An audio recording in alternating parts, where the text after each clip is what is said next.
Bonsoir, bien-aimés dans le Seigneur. Bonsoir. Nous sommes là comme à l'accoutumée pour un culte ce soir encore, ce jeudi, en faveur de notre Seigneur. Nous vous invitons à venir nombreux et à assister ensemble avec nous à ce culte rendu en l'honneur de notre Dieu. Prions le Seigneur. Notre Seigneur, notre Roi, notre Seigneur, notre Dieu, notre Seigneur, le Dieu d'Abraham, le Dieu d'Isaac et de Jacob. Je t'adore, je te loue, je te magnifie pour cette faveur que tu nous accordes. Ce soir, tu nous as élus au nombre de ceux qui vont t'adorer, au nombre de ceux qui vont louer ton nom, au nombre de ceux qui vont écouter une portion de ta parole. Béni soit ton nom. Béni sois-tu pour ma sœur et pour mon frère qui nous rejoignent. Béni sois-tu, Seigneur, pour tous les bien-aimés qui vont écouter ou suivre ce culte en différé. Loué soit ton nom. Sois au milieu de nous, Seigneur. Sois au milieu de nous. Sois avec nous, notre Dieu, et agrée notre culte. Merci de nous recevoir en ta présence. Merci de nous faire du bien ce soir. Car, oh Dieu, tu t'approches de ceux qui s'approchent de toi. Loué soit ton nom, magnifié sois-tu. Que tes faveurs, que tes grâces nous soient multipliées. Que ta présence soit évidente au milieu de nous. Ô Père, bénis la prédication et bénis tous ceux qui se feront en ce lieu. Que ta grâce et tes faveurs soient avec nous dès le début de ce culte jusqu'à la fin. Au nom de Jésus, nous avons ainsi prié. Amen. Amen. Gloire à notre Dieu. Amen. Nous allons chanter l'amour ineffable de notre Dieu. Ce cantique que le Seigneur nous avait inspiré et que nous souhaitons chanter en son honneur. Il est une source vive qui jamais ne tarit, à flot d'amour elle coule pour sauver l'âme qui périt. Il est une source vive qui jamais ne tarit, à flot d'amour elle coule pour sauver l'âme qui périt. Amour ineffable, pardon qui coule à flot, ô Sauveur admirable, en toi j'ai trouvé mon lot. Amour ineffable, pardon qui coule à flot, ô Sauveur admirable, en toi j'ai trouvé mon lot.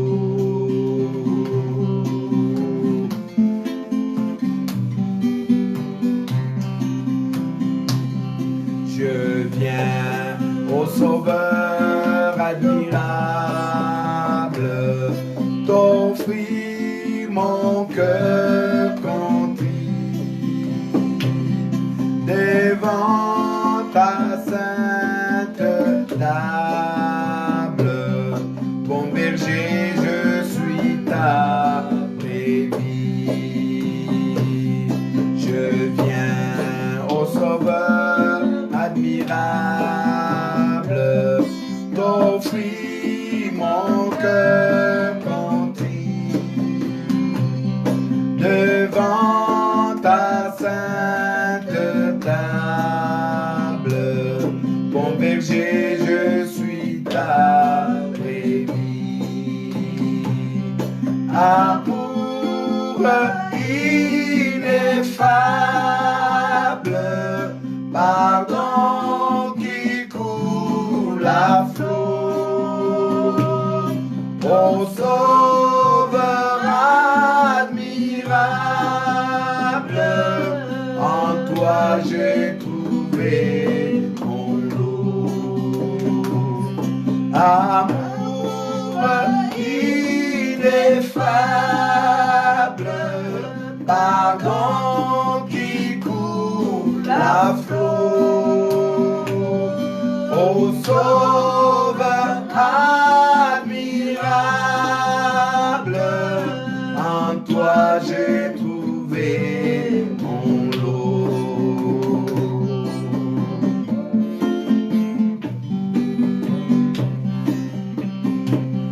De ta divine place, ô Sauveur, tu me conduis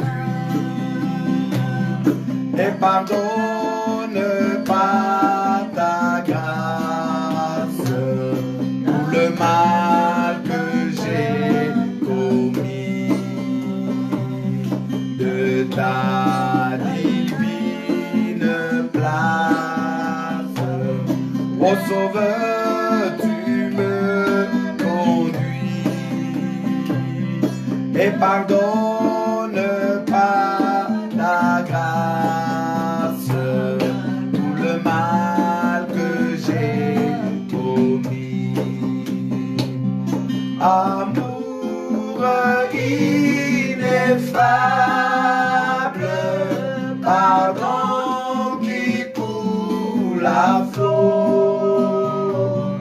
Ô Sauveur admirable,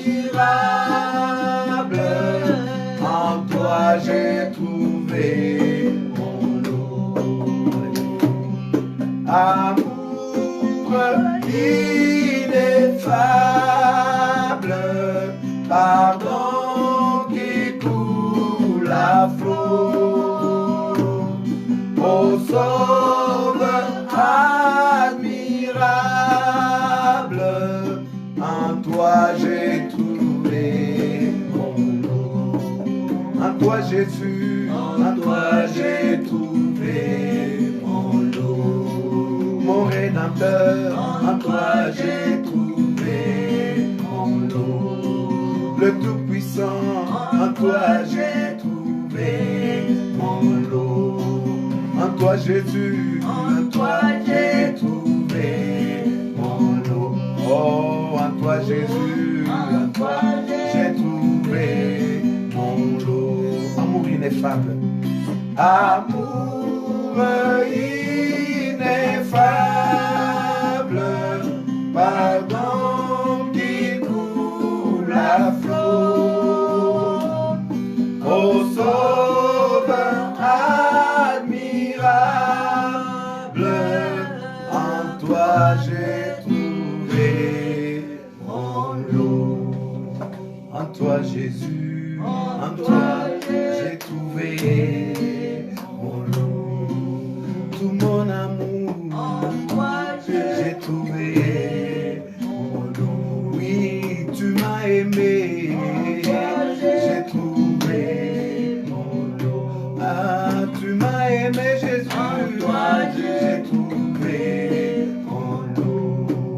En toi Jésus, en toi j'ai trouvé mon lot. Amen. Amen. Gloire à notre Dieu. Amen. Oui, dans l'amour de Jésus, nous y avons trouvé notre lot. C'est là où le Seigneur nous a fait du bien. Amen. Le Dieu qui a pensé à nous, cet amour ineffable, cet amour qu'on ne peut expliquer. L'amour de Jésus, c'est lui qui nous tient debout. C'est lui qui nous donne à vivre tous les jours. Si le Seigneur ne nous avait pas aimés, qu'est-ce que nous serions aujourd'hui? Mais parce qu'il nous a aimés, nous nous tenons devant sa face et nous l'adorons. Amen. Amen. Gloire à notre Dieu. Amen. Amen. Nous avions toute la semaine commencé par, disons, parler de l'héritage spirituel dans les familles. Le mardi passé, nous avons essayé de voir comment transmettre la foi comme un héritage spirituel. Mais aujourd'hui, nous allons encore insister sur une autre question, c'est comment se débarrasser d'un lourd héritage. Parce que vous pouvez avoir hérité de quelque chose de très lourd, de quelque chose de difficile à supporter. Comment vous en débarrasser? Parce que le lien de famille est là. Le lien de sang est là. Les aïeux ont commis une abomination. Comment vous débarrasser de ça? Amen. Amen. Lisons la parole de l'Éternel dans 1 Roi. Il y a une histoire là-bas triste, une histoire triste qui nous montre qu'on peut hériter d'un lourd héritage. Mais au milieu de cette histoire, il y a aussi un amour inexpliqué de Dieu, un amour ineffable, un amour total. Il n'y a que Dieu pour faire ça. Amen. Amen. 1 Roi chapitre 21, le verset 3 d'abord. Mais Naboth répondit à Akab, que l'Éternel me garde de te donner l'héritage de mes pères. Amen. Amen. Ici, il y a une histoire. Akab est un roi, c'est le roi d'Israël. L'Israël a déjà connu un schisme. Nous avons le royaume de Juda et nous avons le royaume d'Israël avec 10 tribus. Et il faut savoir aussi que le schisme qu'Israël connaît, c'est aussi un héritage spirituel. Dieu avait promis à David qu'il ne lui manquera jamais un descendant à lui sur le trône. Ça aussi, c'est un héritage spirituel. David a fait quelque chose d'extrêmement merveilleux. Il a marché devant Dieu, il a plu au Seigneur, il a fait la volonté de notre Dieu. Et Dieu a dit à David, parce que tu as même voulu me construire une maison, eh bien, je te fais savoir que moi aussi, je vais stabiliser ta maison. Je ferai en sorte qu'il y ait toujours un descendant issu de toi devant ma face. Et donc, c'est ton fils Salomon qui va me construire la maison. Salomon acquiert un héritage extraordinaire. Et lui aussi, dans la première partie de sa vie, il marche comme David, son père. Salomon est attaché au Seigneur, Salomon aime Dieu et il construit le premier temple merveilleux de Dieu. Amen. Amen. Et quand il a fini de construire, Dieu qui l'a béni, lui a donné même au-delà de ce qu'il avait demandé. Il avait demandé de la sagesse, Dieu lui a dit, je te donnerai aussi de la richesse, tu auras la gloire, etc., etc. Et maintenant, au milieu de sa gloire, Salomon va épouser plusieurs femmes. Et la Bible dit, dans la vieillesse de Salomon, ces femmes ont incliné le cœur de Salomon vers d'autres dieux. Parfois, il y a des gens, nous sommes surpris, des gens qui disent, eh mais vous vous soulevez contre la polygamie. Pourtant, Salomon avait. Mais voyez le sort. La volonté permissive de Dieu peut être là. Mais regardez le sort de Salomon. Il a commencé à aller après Astarté, après Baal, après Kemosh, tous les autres dieux, des Ammonites, des Amoréens, et tout ce monde-là, et tous ces faux dieux, Salomon, malgré toute sa sagesse, est allé après ces choses. Ça a irrité l'Éternel. Et l'Éternel a dit, ok, je vais déchirer ce royaume. Parce que il y a une promesse. Je suis fidèle à David, mon serviteur, et donc il ne lui manquera personne. Mais comme toi, son descendant, tu as fait ce que tu as fait qui m'a irrité, je vais quand même diviser. Et ce sera ton serviteur qui va te prendre le royaume. Eh bien, la fidélité de Dieu va faire qu'un des descendants de Salomon, de David subsiste au trône. C'est comme ça qu'une tribu va rester avec la maison de David. Et les 10 autres tribus vont s'en aller avec Jéroboam, qui était le serviteur de Salomon.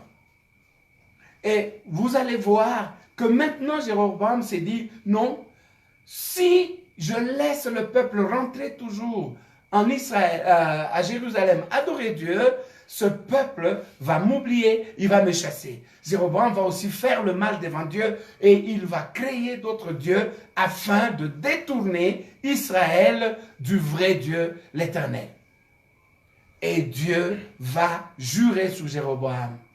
Et quand il jure sur Jéroboam, il dit que même tes descendants, il n'y aura personne qui va avoir un sépulcre. Voyez les lourds héritages qu'on peut acquérir à cause d'un aïeux, à cause d'un parent, à cause d'un père qui s'est vraiment mal conduit. Et là, c'est Akab maintenant qui est roi. Il est roi en Israël. Et Akab, ce que nous venons de lire, va convoiter le champ de Naboth, qui était à côté de son palais. Il demande à Naboth de lui vendre cette vigne. Naboth lui répond, dans le verset 3 que nous venons de lire, que l'Éternel me garde de te donner l'héritage de mes pères. Naboth estimait que ça c'est la partie de terre de ses pères. Et de génération en génération, ils se sont légués cette partie de terre. Ça ne vaut pas le prix de l'argent. C'est son attachement à Israël. Comment vais-je te donner l'héritage de mes pères? Ça, c'était un bon héritage. Et Akab rentre triste chez lui, sous le conseil méchant de sa femme Jézabel. Akab va faire tuer Naboth. Alors le verset 17 nous dit ceci, du même chapitre de 1 Roi 21. Alors la parole de l'Éternel fut adressée à Élie le Tishbite en ces mots. Lève-toi, descends au devant d'Akab, roi d'Israël à Samarie. Le voilà dans la vigne de Naboth, où il est descendu pour en prendre possession. Tu lui diras, ainsi parle l'Éternel, n'es-tu pas un assassin et un voleur? Donc, Akab est assassin et voleur. Et tu lui diras, ainsi parle l'Éternel, au lieu même où les chiens ont léché le sang de Naboth, les chiens laisseront aussi ton propre sang. Akab dit à Élie, m'as-tu trouvé mon ennemi? Et il répondit, je t'ai trouvé parce que tu t'es vendu pour faire ce qui est mal aux yeux de l'Éternel. Voici, je vais faire venir le malheur sur toi. Je te balayerai, j'exterminerai quiconque appartient à Akab. Quel lourd héritage. Celui qui est esclave et celui qui est libre en Israël. Tout celui qui appartient à Akab, Dieu jure de l'exterminer. Alors, allez au verset 27. Vous allez voir, après avoir entendu les paroles d'Élie, Akab déchira ses vêtements. Il mit un sac sur son corps et il jeûna. Il couchait avec ce sac et il marchait lentement. Et la parole de l'Éternel, oh Dieu d'amour, Dieu dont la miséricorde est ineffable, le Dieu. Et la parole de l'Éternel fut adressée à Élie le Tishbite en ces mots. As-tu vu comment Akab s'est humilié devant moi?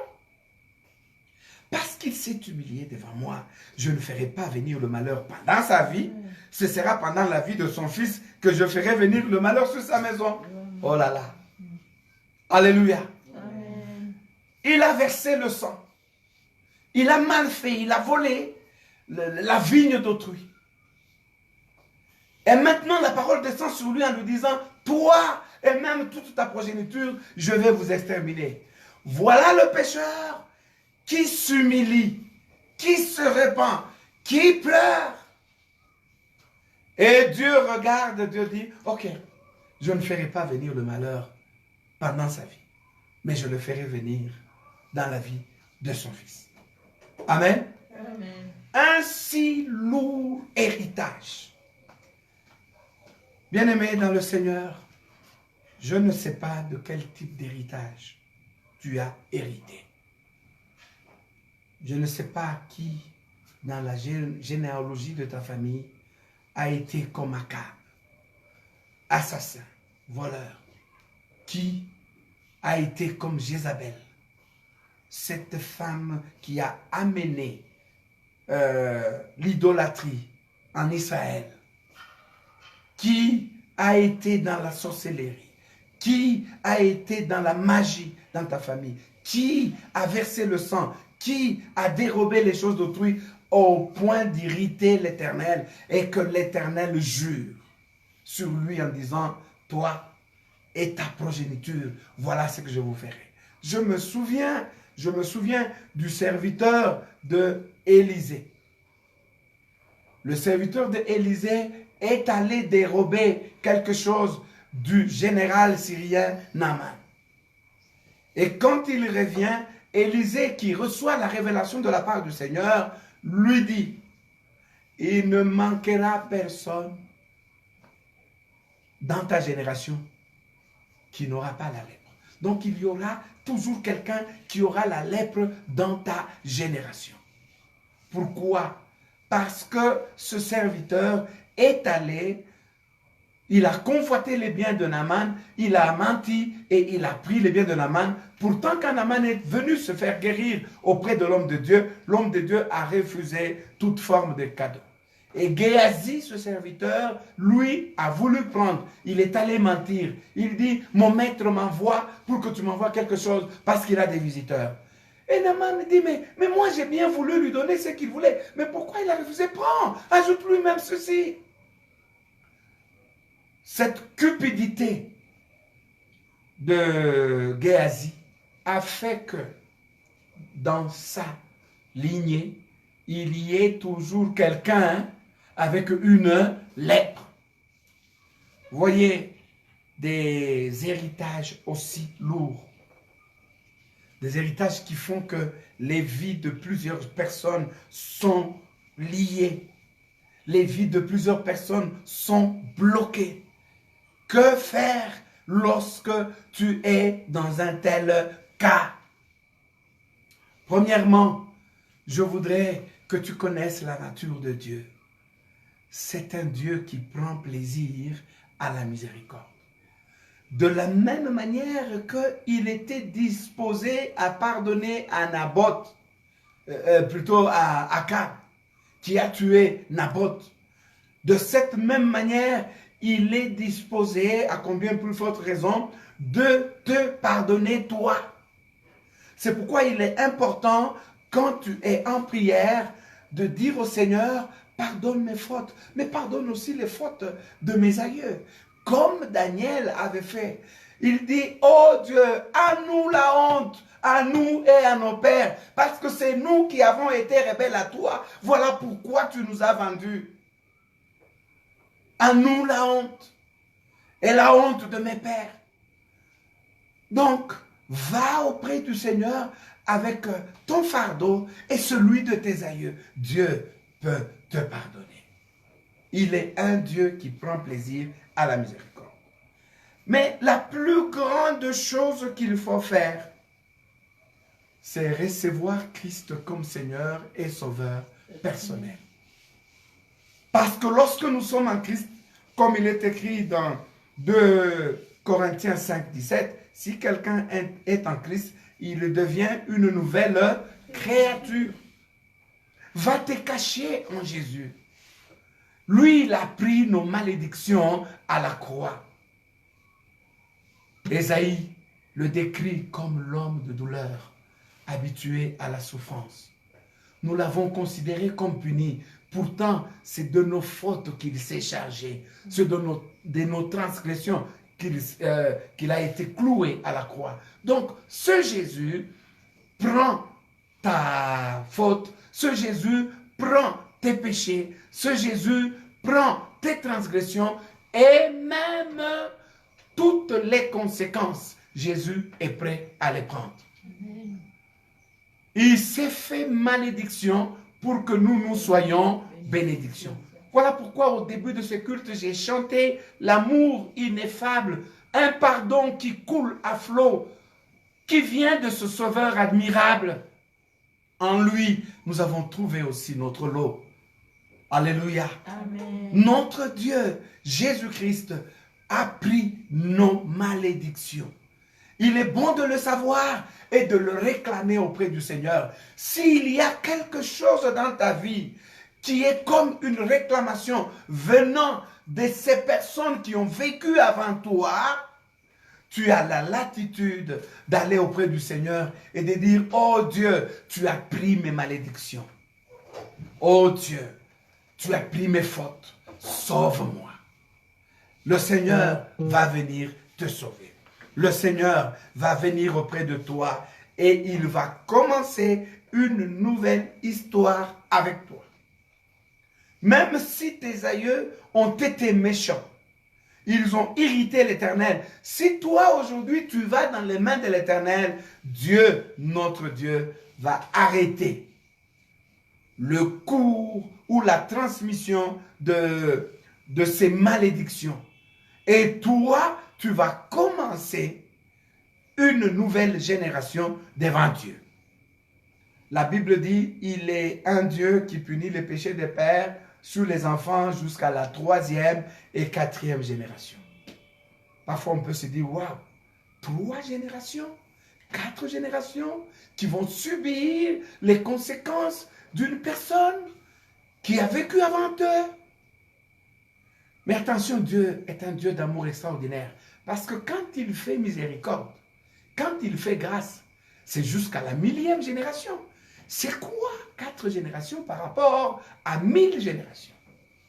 Mais même alors que tu sois dans les 3 ou les 4 générations qui viennent immédiatement après le pécheur, le sang de l'agneau est capable de te libérer du bien à l'Éternel. Si tu changes ta façon de faire, si tu ne ressembles pas à ces aïeux qui ont fait du mal au Seigneur, je suis convaincu que l'Éternel viendra à toi et une nouvelle histoire va commencer avec toi. Et ça peut commencer réellement ce soir. Il suffit que tu lui dises, Seigneur, je viens. Je suis conscient que je suis fils, petit-fils, arrière-petit-fils de quelqu'un qui a fait du mal contre toi. Mais Jésus est venu, il est monté à la croix pour moi.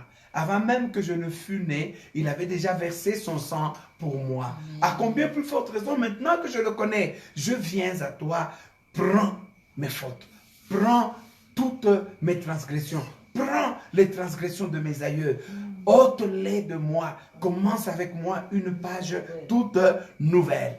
L'Éternel viendra. L'Éternel te fera du bien. Il n'y a pas de situation désespérée, si seulement si Christ est dans notre vie. Recevez Jésus dans votre vie et lui va changer votre destinée. Que Dieu vous bénisse abondamment. Amen. Nous allons prier notre Dieu. Nous allons passer un bon moment pour dire, Seigneur, nous voici. Ne nous impute pas nos transgressions. Ne nous impute pas les transgressions de nos parents.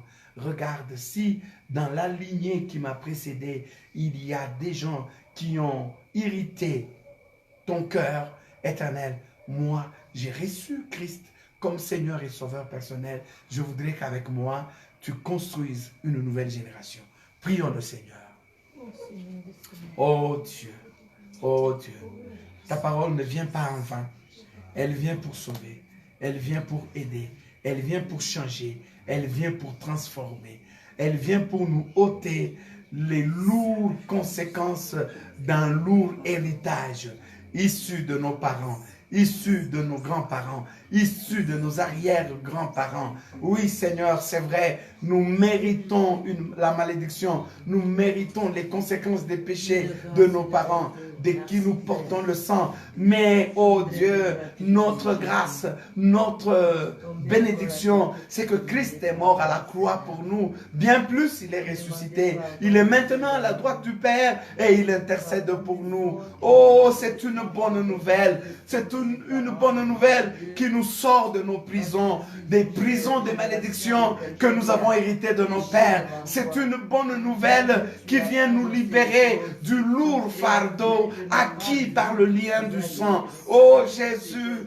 par le lien du sang, nous avons acquis des fardeaux lourds. Mais toi, tu es monté à la croix pour nous. Nous t'avons reçu comme Seigneur et Sauveur personnel. Nous t'avons accepté. Tu es venu à nous. Tu as fait de nous de nouvelles créatures. Les choses anciennes sont passées. Oh Dieu, nous te disons merci. Voici, toutes choses sont devenues nouvelles. Nous commençons, Seigneur, une histoire de bénédiction. Nous commençons une nouvelle destinée. Nous avons une nouvelle ère. Nous avons une nouvelle génération. Cette génération de ceux qui sont cachés en Jésus-Christ. Dieu met une limite aux réclamations. Les réclamations de sang, mais une limite. Les réclamations, Seigneur, de ces lourds héritages, mais une limite. Que ça s'arrête, que ça ne traverse pas notre génération et que ça n'ait même pas de l'impact dans notre propre vie. Nous t'en supplions, Jésus.